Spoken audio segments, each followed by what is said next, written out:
পাকিস্তান থেকে আমদানি করা 26,250 টন চাল নিয়ে চট্টগ্রাম বন্দরে পৌঁছেছে পাকিস্তানি পতাকাবাহী জাহাজ এমভি সিবি।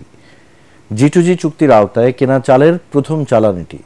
দেশে চালের পর্যাপ্ত মজুদ থাকলেও খাদ্য নিরাপত্তা বিবেচনায় এসব চাল আমদানি করছে সরকার। চট্টগ্রাম থেকে আরো জানাচ্ছেন সৈয়দ তামিম মাহমুদ। প্রায় দেড় দশক পর পাকিস্তান থেকে 52,000 মেট্রিক টন আতপ চাল আমদানির চুক্তি করে সরকার।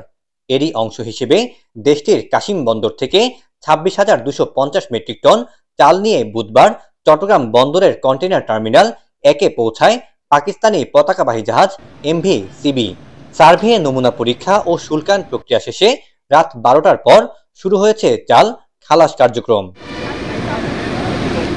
এর মাধ্যমে চালের মজুদ বৃদ্ধি ও দেশের বাজার স্থিতিশীল হবে বলে আশা খাদ্য অধিদপ্তরের। আজকে পর্যন্ত আমাদের 3,20,000 মেট্রিক টন শুধু পাকিস্তান না, এটা বিভিন্ন দেশ থেকে আমরা রিসিভ করেছি। আর বাকি আমরা আশা করছি যে এই রমজানের মধ্যে আরো 1 লক্ষ মেট্রিক টনের মতো আমাদের এখানে আসবে। খালাস শেষে ট্রাকে এই চাল পাঠানো হচ্ছে বিভিন্ন সরকারি খাদ্য গুদামে।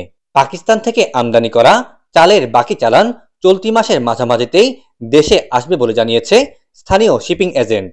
এই চালানে 26,500 টন, 26,300 টন প্রথম চালান আসে। দ্বিতীয় চালানটি আগামী 11 তারিখ আসবে এমভি মরিয়ম জাহাজে করে।